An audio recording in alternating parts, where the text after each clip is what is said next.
Hi English learners, welcome to my channel JTE Journey Towards English with Amrita।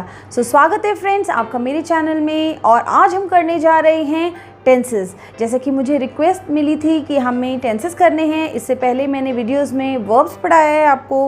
I have uploaded 3 videos on verbs. So friends, before starting tenses आप verbs की video ज़रूर देखिएगा and उसके बाद आपको tenses अच्छे से समझ आएंगे। तो चलिए स्टार्ट करते हैं टेंसेस।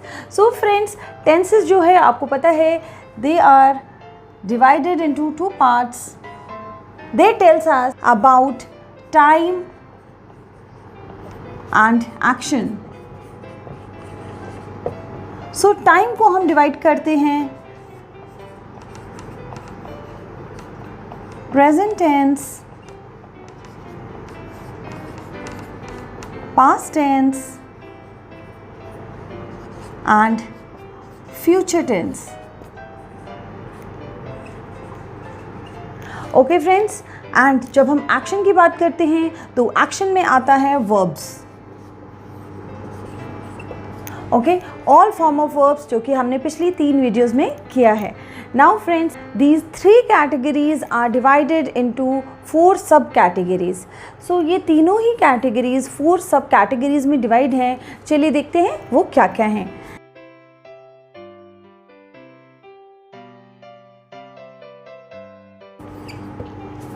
सो फ्रेंड्स, जो ये तीनों ही कैटेगरीज़ हैं ये फर्दर डिवाइड होती हैं सब 4 सब कैटेगरीज़ में, और वो हैं इंडेफिनाइट और सिंपल, कॉन्टिन्यूस और progressive, perfect and perfect continuous.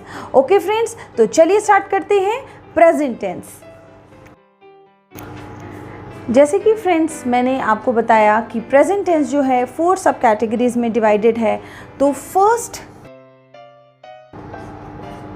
Present indefinite और सिंपल का रूल लिख लेते हैं। Subject plus verbs first form plus S और ES plus object. Okay friends, so this is the rule for present indefinite. Now friends, मैं example लेती हूँ dog barks. Now here I have taken the example dog bark. So dog is singular and bark, the verb is also singular over here. Okay, uses. Those who are always, truth, habits. Third, we can take common facts.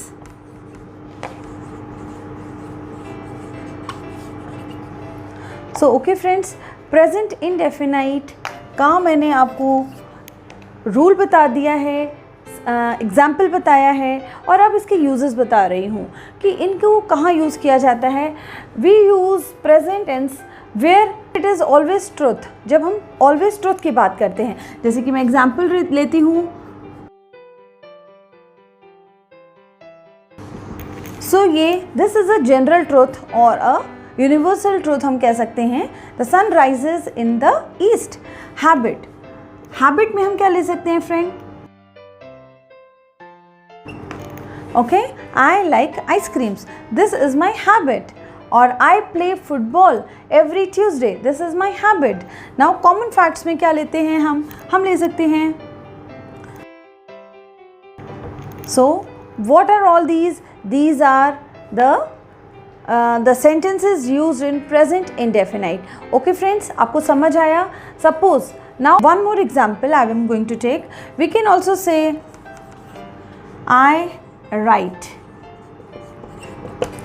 Okay, so I write का क्या meaning होता है? मैं लिखती हूँ।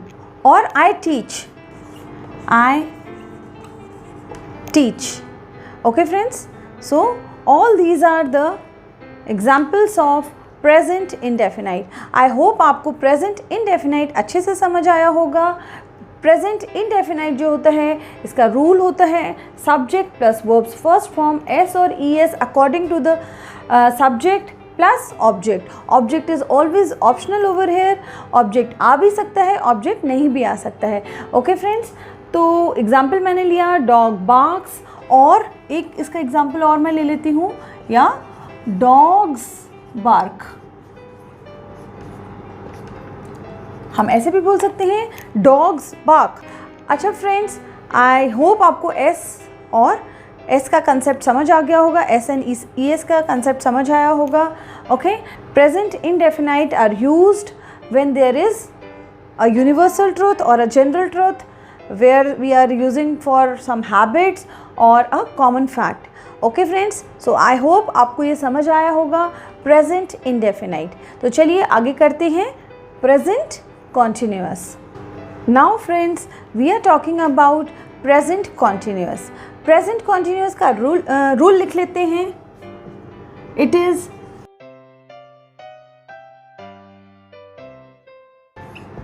Object क्या होता है friends? This is totally optional. Okay friends, subject plus is MR plus verbs first form ing plus object. Okay friends, तो चलिए करते हैं प्रेजेंट कॉन्टिन्यूअस। प्रेजेंट कॉन्टिन्यूअस का एग्जाम्पल देती हूँ मैं सबसे पहले आपको। जैसे कि मैंने आपको प्रेजेंट इंडेफिनाइट में मैंने आपको एग्जाम्पल दिया था I write. So here we can use the example I am writing. I am writing or dogs are barking. Okay, a dog is barking. So it is like that. So अच्छा, अगर हम इसको यहाँ पे subject change करते हैं तो हम क्या बोलेंगे? If we use the subject he, तो हम क्या बोलेंगे? He is writing or she is writing or they are writing, we are writing. So it is like that. Okay, this helping verb depends on the subject of the sentence. Okay friends, तो चलिए आगे करते हैं। So I have given you the rule plus example and now the uses.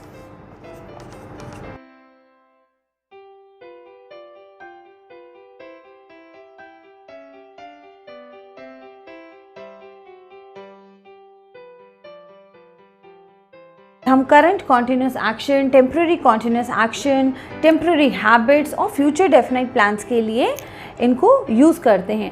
Current continuous action it means जो what I am doing right now, like I am teaching right now, what I am doing, I am teaching, and what are you doing right now? You are learning. So we can say it is a current continuous action. So we can say I am writing. इसका example ये हो गया friends. When we are talking about temporary continuous action, इसका example हम ले सकते हैं he is living in Mumbai. He is living in Mumbai. और when we are talking about temporary habits, so हम क्या बोल सकते हैं? He is eating a lot these days. He is eating a lot these days. So this is, मैं लिख देती हूँ यहाँ पे. Okay. So future definite plan. Future definite plan के लिए हम example ले सकते हैं. He is leaving for Mumbai tomorrow.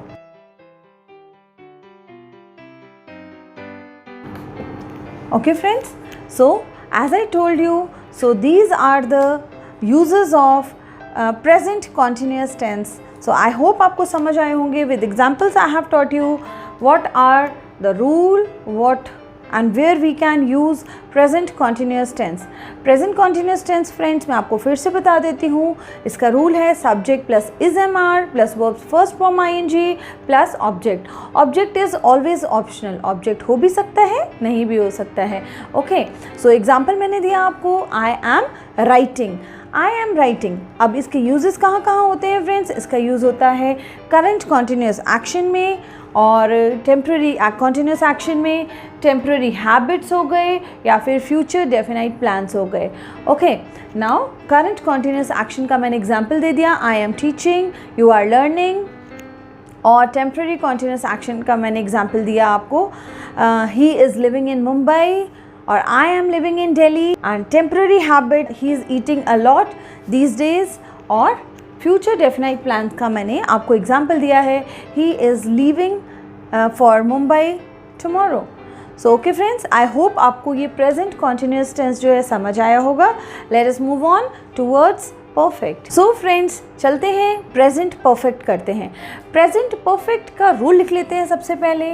इसका रूल है सब्जेक्ट प्लस हैव और has plus verbs third form plus object. Object again is optional over here, okay? So चलते हैं एग्जाम्पल ले लेते हैं. जैसे कि मैंने आपको अभी एग्जाम्पल लिया I write और I am writing. यहाँ पे हम एग्जाम्पल ले रहे हैं I have written. So friends, again it depends on the subject. अगर हम subject change कर देते हैं, suppose if we say she, so sentence क्या बनेगा? She has written और they have written. Okay, it is like that. So अब चलते हैं इनके uses पे. So use कब करते हैं perfect sentences को, present perfect sentences को use कब करते हैं? For any completed action. Okay इसका एग्जाम्पल मैंने अभी दे दिया है आपको, जैसे कि आई हैव रिटन या आई हैव टॉट, मैंने पढ़ा लिया है. Okay so it is like that, I have written, मैं लिख चुकी हूँ. ठीक है, कंप्लीटेड एक्शन का एग्जाम्पल ये हो गया. एंड इसका सेकेंड यूज़ है for any action continuing for some time.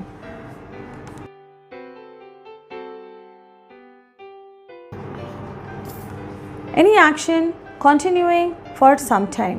Okay friends, इसका एग्जाम्पल हम ले लेते हैं. Okay, I have known Raju since 1994. Okay, so this is the third form. This is the third form over here, and we are using this sentence. Okay friends, so I hope आपको ये present perfect भी अच्छे से समझ आया होगा. Okay, let us move on towards the present perfect continuous. So friends, चलिए इसका रूल लिख लेते हैं सबसे पहले.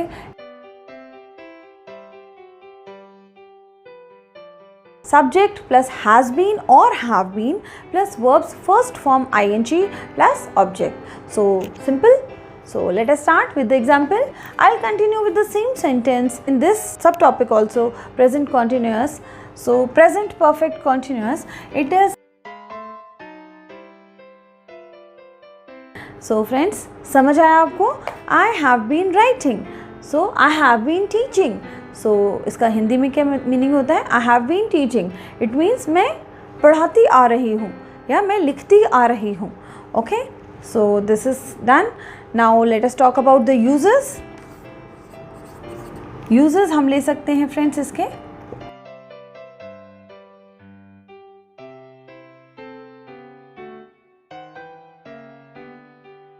Sometime. Okay friends, finished action का example I have already given you, जैसे कि I have been writing and action continuing for some time. Let me take the example.